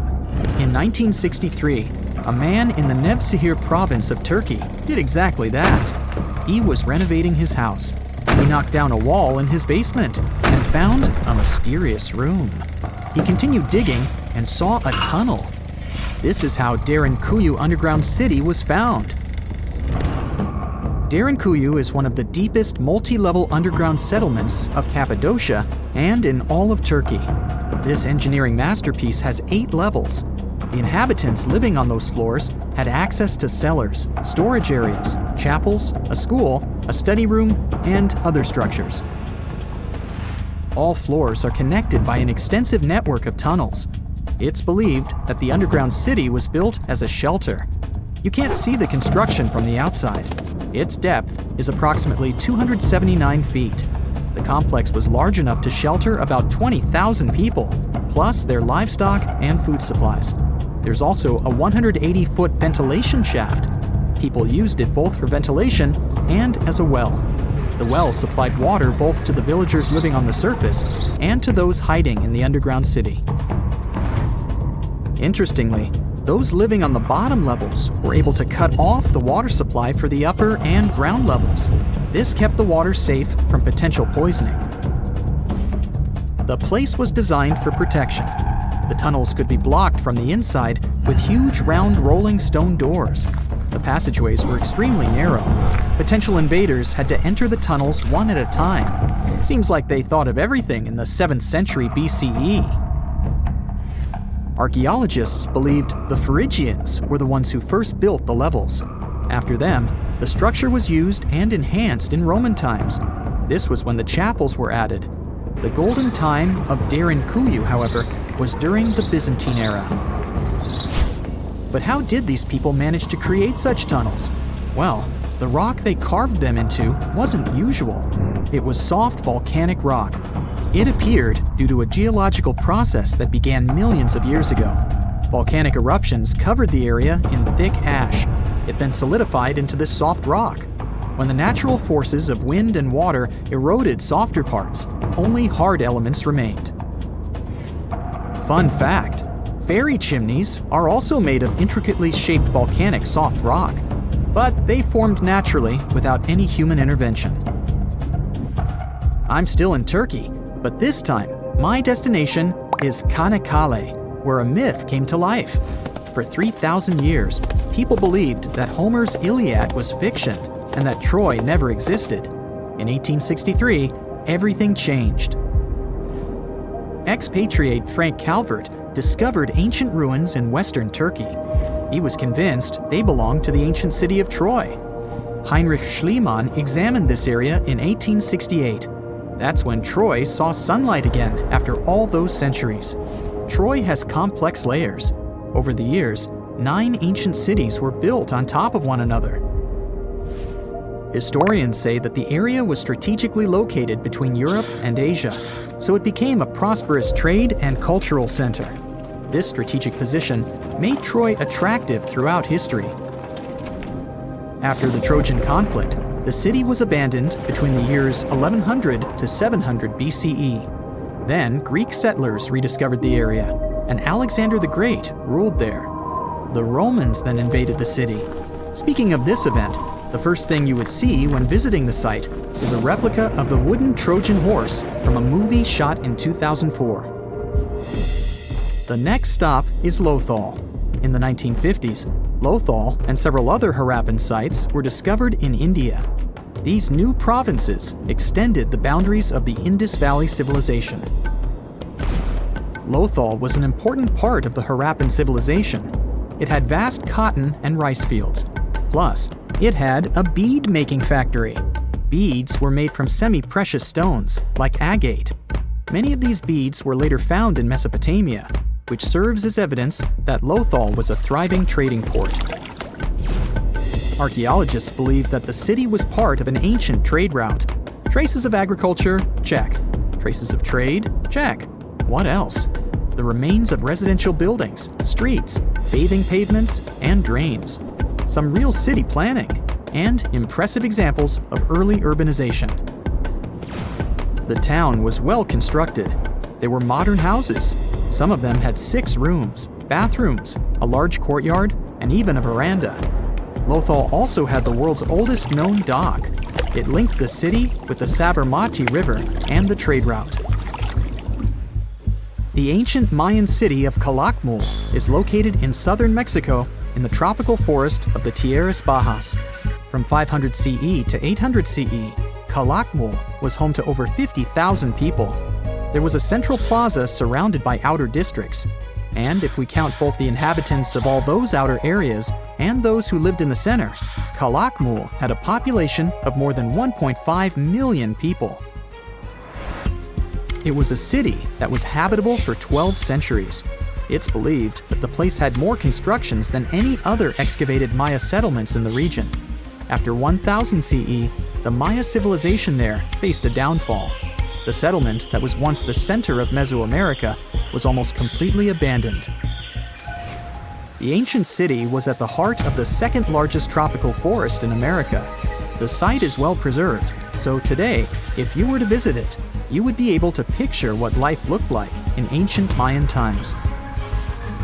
The city remains include architectural complexes and sculpted monuments, defensive systems, quarries, water management features, agricultural terraces, massive temple pyramids, and palaces, not to mention a variety of body ornaments and other accompanying objects.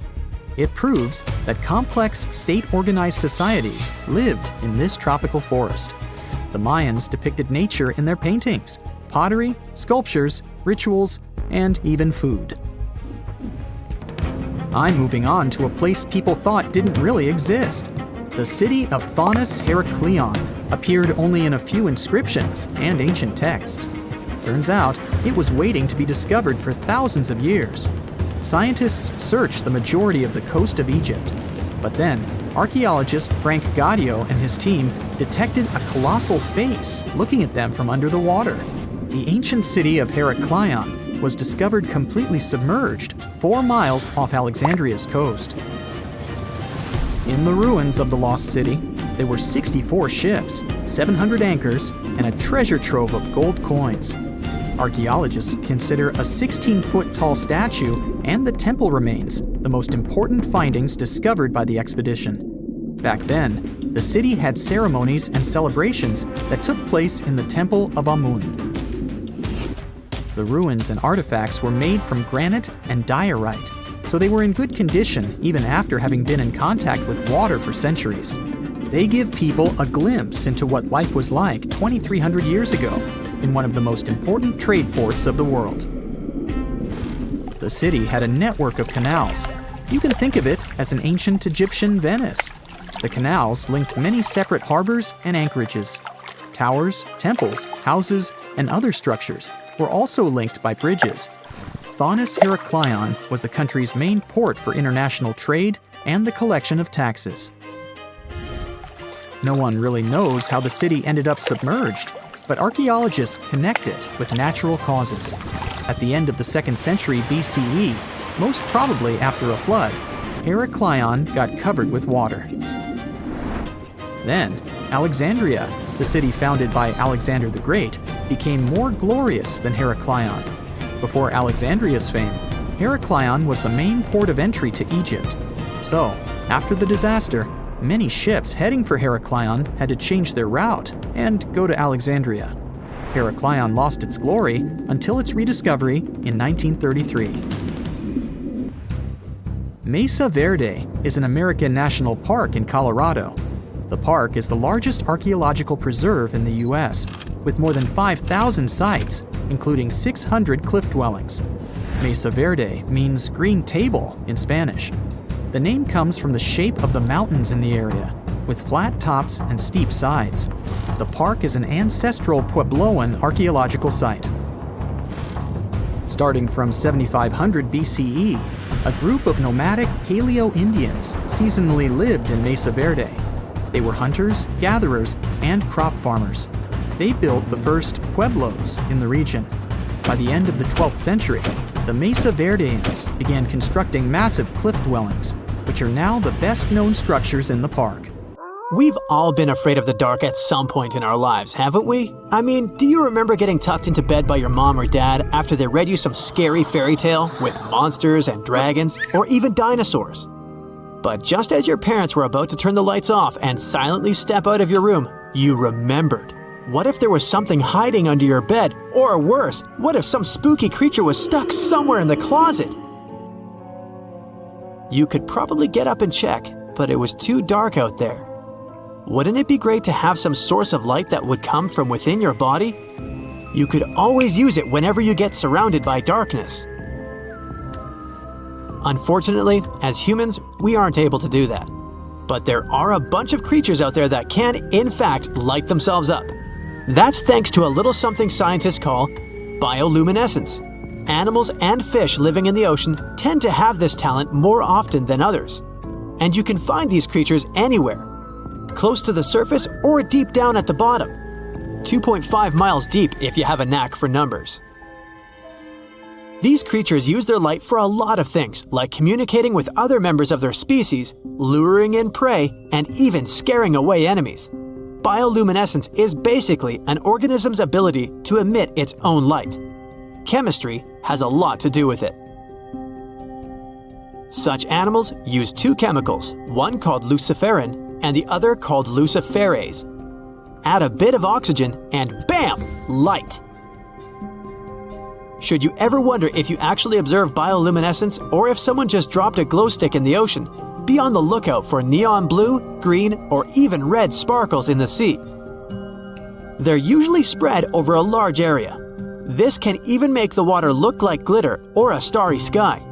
You can thank squid, tiny crustaceans, and algae for this romantic atmosphere. Now, I've got another unusual phenomenon for you. How about a golden waterfall? I'm not kidding, it actually exists, and it's a natural phenomenon. To see it, you have to drive to Yosemite National Park to the Horsetail Fall. Make sure to plan your trip in winter or early spring. That's the only time during the year when you can see this awesome phenomenon. It doesn't need any scientific explanation.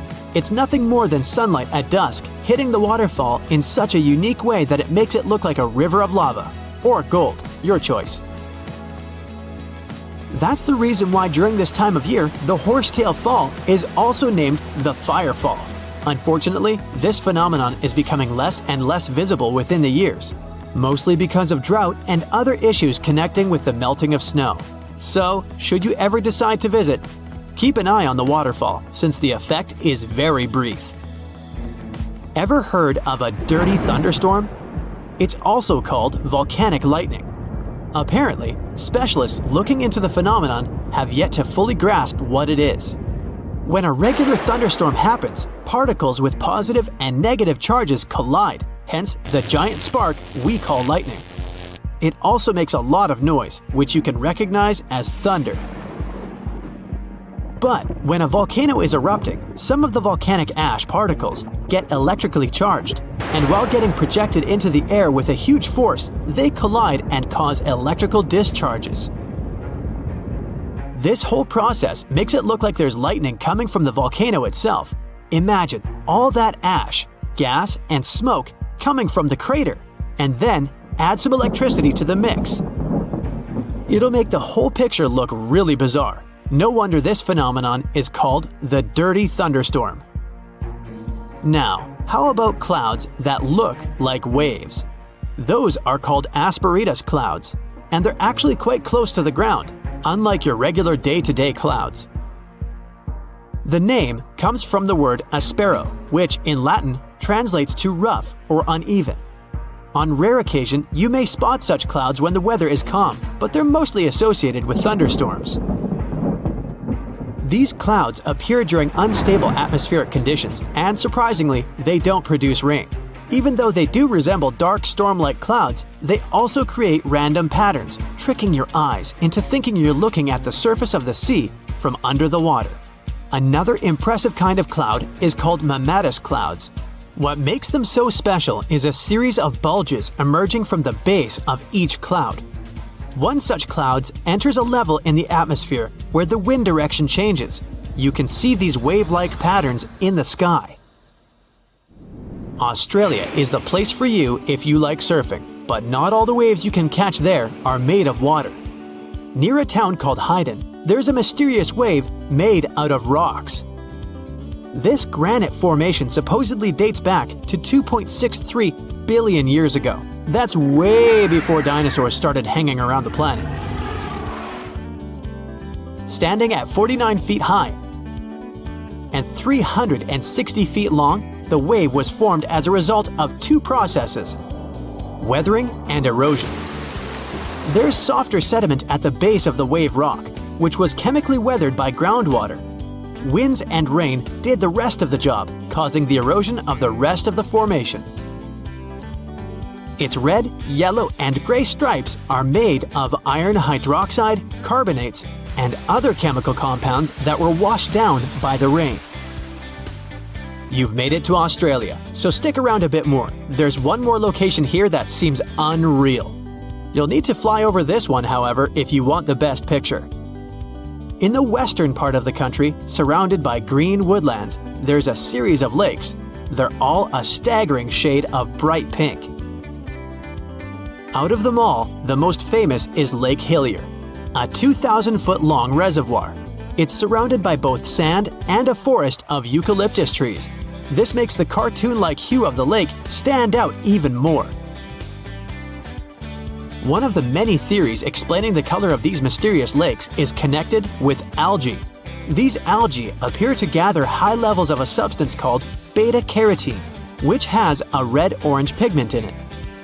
Another explanation involves haloarchaea. Those are microorganisms that sometimes look red. Even if you don't enjoy flying, the lakes are great for taking a swim. They're not toxic, even though they have loads of salt in them. This means you'll be able to stay afloat easily, and the water won't damage your swimsuit. During winter up north in Canada, a bizarre phenomenon happens at Lake Abraham in Alberta. Underneath the frozen surface, you can spot some weird objects that look like frozen jellyfish. It's definitely not the case, as these creepy formations are just frozen methane bubbles. Those are pockets of gas that were trapped underwater and got stuck there after the lake had frozen. They appear when leaves and grass fall into the water and bacteria digest them. This process transforms them into methane. This phenomenon is as beautiful and strange as it is dangerous. The pockets of methane can easily become highly flammable. When the temperatures rise during the spring, the ice melts and these bubbles start popping and fizzing. It's a spectacular sight to observe. Picture a lake filled with soda. Remember not to bring any source of fire. It can be very dangerous for visitors. You can check out these types of lakes all across Canada's Banff National Park. Nature often tends to make its own music. Just listen to the sound of crickets at night, or the soothing noise of a waterfall. But in Bucks County, Pennsylvania, there's a strange geological phenomenon which takes nature soundtracks to a completely different level. These are called the ringing rocks, and scientists still can't explain their unusual behavior. If you strike these rocks with a heavy object, like a hammer or another rock, the stones will make a ringing sound, as if they were hollow, but they're not. What makes the ringing rocks even more bizarre, apart from the mysterious sound they make, is that no animal wants to hang around there. Even though the rocks are surrounded by a thick forest, scientists haven't managed to trace any animal activity in the area yet. Even more striking is the fact that despite all the trees around the rocks, you won't find any leaves lying on the boulders. What makes these rocks so unappealing for both animals and vegetation is still up for debate. They say this place is swarming with money. It's been stored there for centuries, but no one managed to take it away from this island. Treasure hunters have been bewitched with this place since 1795. Many people have tried their luck looking for the treasure that could be hidden there by the Spanish pirates or even by the Knights Templar. But today, it's impossible to get there, as it's a private place, so all you can do is book an ocean tour around this island. Otherwise, you can take a peek at it in a TV reality show starring the Lagina brothers, Rick and Marty, who are a team of enthusiasts looking for the treasures of Oak Island in Nova Scotia, Canada. Yeah, seems like there's no place where TV producers can't get to. One of the most famous discoveries out there was the so-called Money Pit. Despite the promising name, it wasn't full of money. Now we have to jump to 200 years ago. The Money Pit was first found by a 16-year-old kid in 1795. One day, Daniel McGinnis went fishing at Oak Island. He saw a tree there. Unsurprisingly, it was an oak, and it had weird markings. They didn't seem to be natural, so Daniel decided to check the area. He then saw a sunken patch of ground and started digging immediately. His two friends helped him out, but instead of treasures, the guys only found logs placed underground at regular intervals. It looked like a place where someone could hide money or jewels, but nothing precious was found. However, there was something curious down that pit.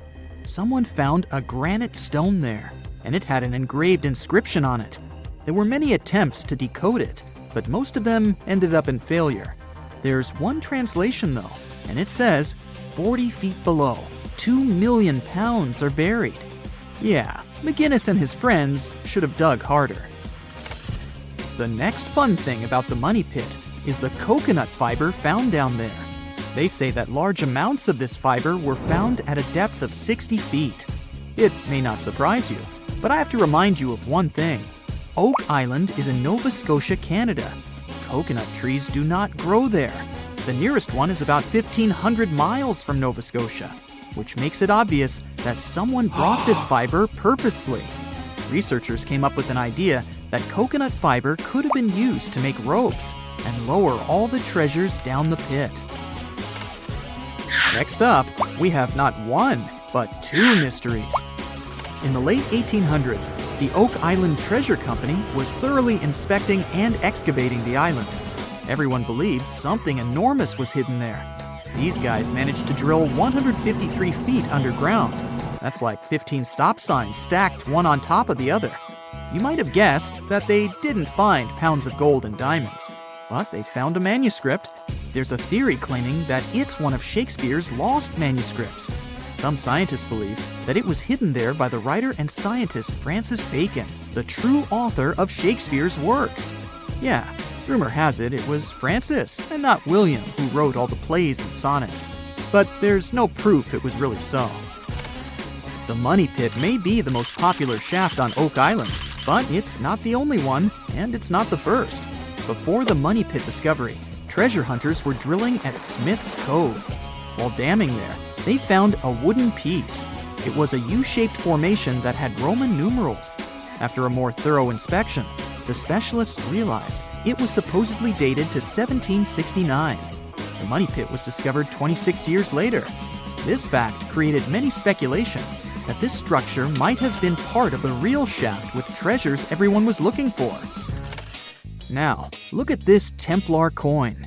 It wasn't the first discovery on the island, but it was crucial in some way. Even if it may not sound like a big deal today, in medieval times, those coins would amass an insane amount of wealth. They were typically stored in European fortresses. For the treasure hunters, this coin was a sure sign there was more to be found on the island. The logic is simple. If there's one coin of that kind, there must be something else. And they were right. It wasn't the only Templar discovery. On the southwest shore of the island, a crossbow bolt was found. Experts say it dates back to the 13th century. But, once again, that wasn't something the treasure hunters were after. Some more coins were found on the island. Rick and Marty Legina retrieved this precious piece from a swamp. The coin is made of copper, and this time, it originated from Spain. When it was found, the Legina brothers could only see the number 8 engraved on it. But later on, some experts studied this coin and claimed it was made sometime around the 17th century. They managed to clean it well and saw the date 1652 engraved on the back of this coin. There's a theory stating that Spanish explorers found some treasure but hid it instead of taking it to the king. So maybe this coin just dropped out of the chest full of coins and jewels and is part of the treasure everyone was after. Or someone could have accidentally lost it while looking for the treasure. Who knows? One more famous treasure hunter is Gary Drayton. Gary and his team, together with Rick Legina, came across 2 coins while metal detecting the island. Those were 17th century King Charles II Britannia coins. One of them had a very clear inscription on it, stating that the coin was minted back in 1771. Another swamp treasure of possibly Spanish origin is also here. This time, it's a silver ring. A specialist studied it closely and reported that it had been repaired twice. The ring was once made bigger, and it was also made smaller once. It's decorated with a floral design, which was popular in Europe in the 1730s. Among all the other curious things, Rick and Marty Legina found a silver button at Isaac Point. The button's pretty old. It supposedly dates back to the middle of the 18th century, and the notorious Money Pit was discovered later. This is why it wasn't a big deal of a find. It could simply belong to some farmer peacefully raising livestock on the island. There's no official record of any chest full of gems and coins found on Oak Island, but enthusiasts did find some jewels there. First off, the team found a brooch with a magnificent red gem. They mistakenly thought it was a ruby, but a professional gemologist stated it was a garnet. The piece was made of silver, and it's pretty old. Experts believe it was made around the 15 or 1600s. Another brooch they found didn't have any gems on it, but it had an intricate design. It's a brooch with a leaf design and an ornate rope. There are 13 branches of the leaf, which instantly created more mystery to the whole treasure hunting. First off, there's a carving with a 13-branched tree on a rock on the north shore of this island. What's more, many people believe that the number 13 is important to the Knights Templar. The enthusiasts also found a brooch not far away from the place where Daniel McGinnis, the guy who found the money pit, lived. The brooch was shown to a professional gemologist, Charles Luton Brain. He had to break it to the team that there were no gems adorning this piece of jewelry. In fact, the stone that seemed to be a gem was just a piece of glass. It was processed using a special technique though, so it was leaded glass. The enthusiasts decided to study the brooch even more and found out that part of the brooch was made of gold. The specialists claim that the brooch dates back to the 14th century. Was it the treasure everyone was looking for? The Moai statues have been standing tall and proud for hundreds of years. Once people put an enormous effort into carving these grand sculptures, and then they just suddenly stopped making them. But why? Let's figure out this mystery. Easter Island, located 2,500 miles east of Tahiti, has an area of 63 square miles. To this day, it's one of the most isolated islands in the world. Once it was covered with forests, filled with different trees and ferns. But when the first humans came to the island around 400 CE, the forest slowly began to disappear. And starting from 1250 CE, Moai statues began appearing all over the place. People made them from different types of rock: compressed volcanic ash, basalt, trachyte, and red scoria. As it's a volcanic island, these were all the ingredients the creators of the statues had to use. And once the builders completed their work, they covered the statues with pumice. The faces of the statues are different, but they all have distinct expressions with heavy brows and large noses. Their arms are carved into the body. Some have hats on top of their heads. There are nearly 900 statues all over the island. They differ in size. The average height is 13 feet tall, and the largest ones reach 33 feet in height and weigh up to 82 tons. Because the statues have so many different faces, there are theories that they represent and honor ancestors, chiefs, and other important people who lived on the island. But without any clear evidence, it's almost impossible to figure out the true purpose of the Moai. Once they stood beautifully along the coast, watching over people in settlements, and their backs faced toward the spirit world of the sea. When Europeans first discovered the Moai statues in the 1700s, many of them had already toppled over, and the construction of statues had stopped way earlier than that. Huge amounts of effort were put into making these things. Expert craftspeople spent a great deal of time slowly carving the statues with basic picks. A team of up to 6 people would work hard for an entire year to make just one statue. Then they often had to transport it to its special place on the island, as far as 11 miles. With the help of carbon dating, experts have managed to figure out that the statues started to appear in 1250 CE. And then, suddenly, in 1500 CE or so, the process just stopped. The creators of the statue just left their stone chisels where they were last used, and only a quarter of all the statues were actually placed where they were supposed to be. Half of them still remained in the quarry, while others were left on the ground mid-transit. Something happened on the island, and it caused everyone to just lose interest in the statues. There are many theories around why it could happen, and they mostly relate to deforestation. Islanders may have used wood to move the statues across the island. They possibly did this with the help of sleds and ropes, or even used logs to roll the statues or canoes to float them. The wood started to deplete eventually. Trees on the island took very long to grow, and rats ate most seeds. People had many uses for wood, and they needed it not only for practical things, but also to create other statues. Another reason why the inhabitants of the island could have stopped building the statues might be that they were busy with other projects. Specialized rock gardens were becoming more common with a growing population. They were great for the soil, keeping it warm and fertilizing it at the same time. Islanders spent much time and effort making these rock gardens, and there simply wasn't enough time to focus on building and moving the statues. Another theory suggests that what people believed in changed over time. Supposedly, the islands once saw the statues as a connection to their ancestors.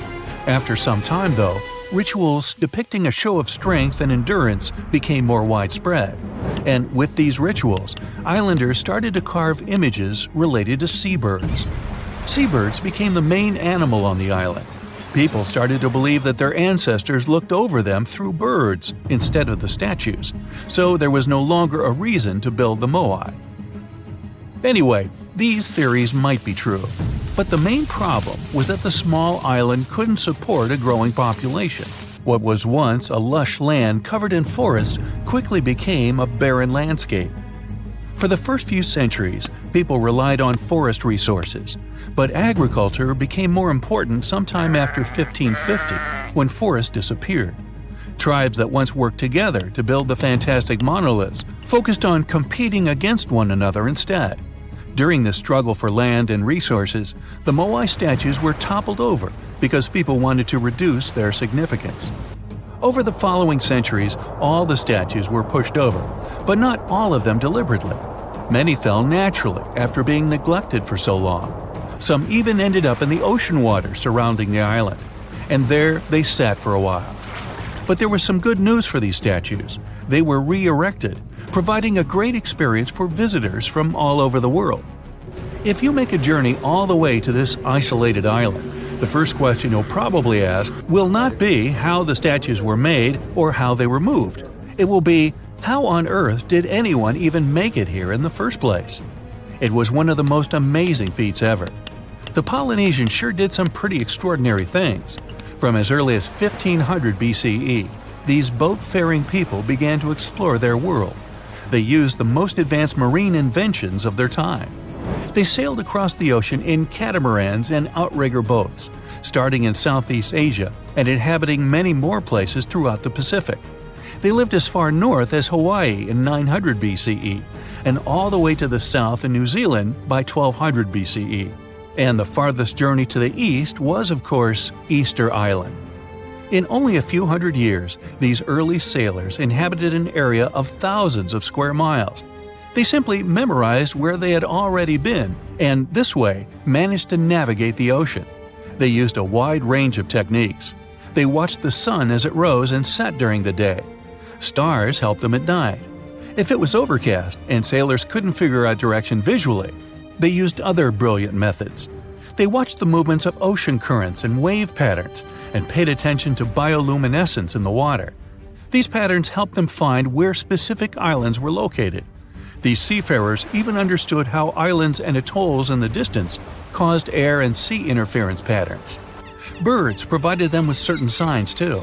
Some of them migrated long distances from one island to another, which gave travelers some kind of a visual connection for their route. Other types of birds had specific feeding times. Sailors knew when and where they hunted and directed their boats depending on where these birds fed. Vikings certainly get way too much credit for their seafaring abilities. Where they used a sun compass, the early Polynesians relied purely on the knowledge of how nature itself could guide them. Their skills were so advanced that in 1769, Captain James Cook, an English explorer, even hired a Polynesian navigator because of his extensive knowledge of the seas. But even more surprising was the fact that he drew a map from memory. It covered an area that was 2,000 miles wide. In this region, there were 130 islands, and the navigator knew 74 of those islands by name.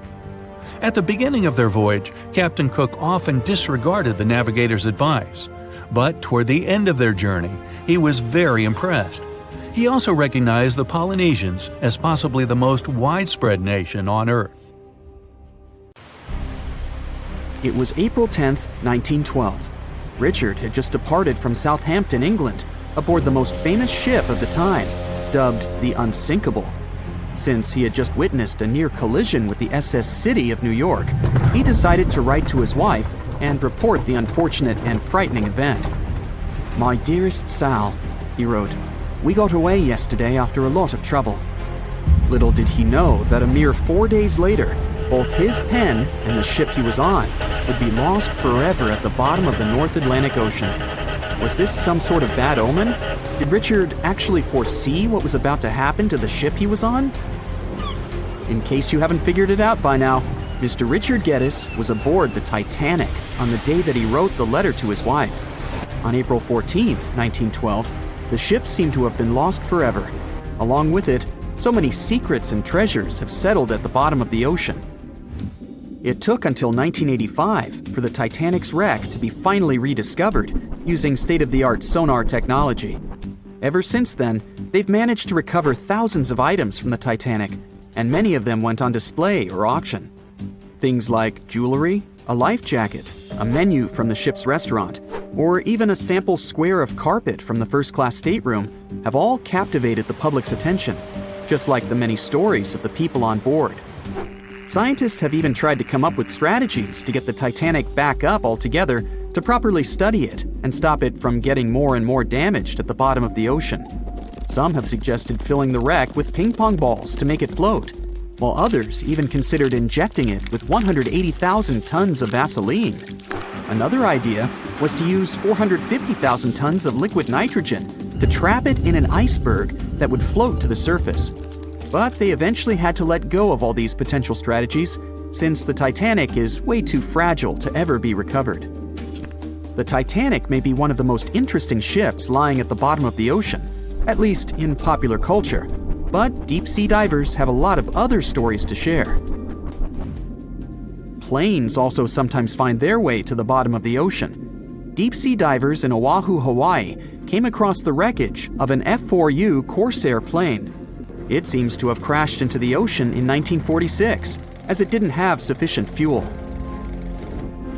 If you can dive deep enough, you might even stumble upon statues and lost artifacts, like those found in the world's only underwater archaeological park off the coast of Naples, Italy. It features the ruins of the ancient Roman city of Baia. The underwater statues found here are breathtaking, to say the least.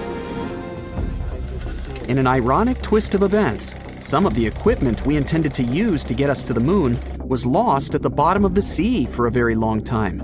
But how did that happen? Beginning from the late 1960s and ending in the early 70s, many Apollo rockets were launched to orbit the Earth and the Moon. When reaching altitudes of about 38 miles, the first portion of the spacecraft, including the engines, needed to separate. People thought these components got destroyed or lost forever. But were they really?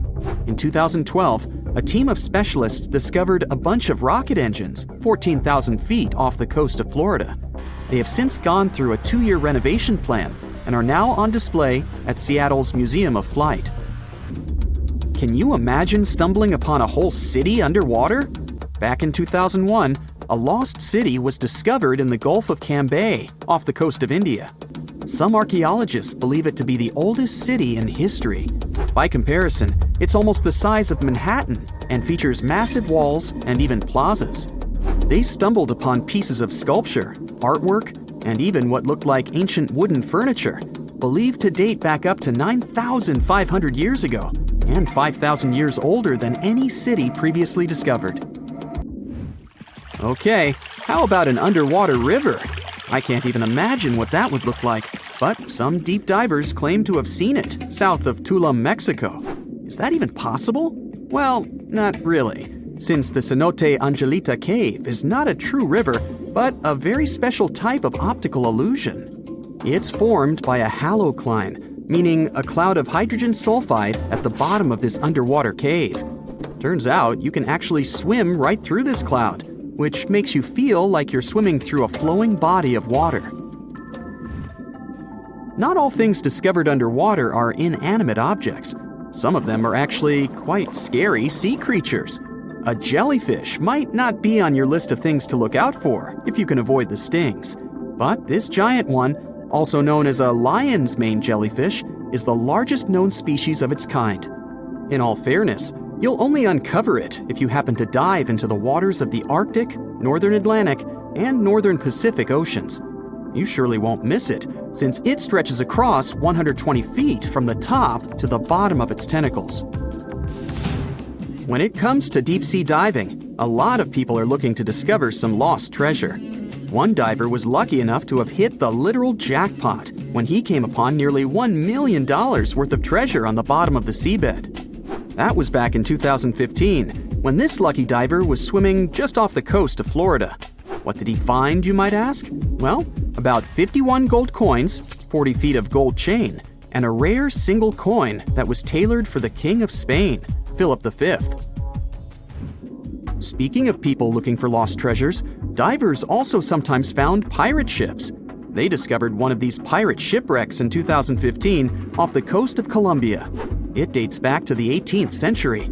The value of this forgotten ship was estimated to be between $4 billion and $17 billion, as it contained treasures, precious stones, gold, and countless other really valuable items.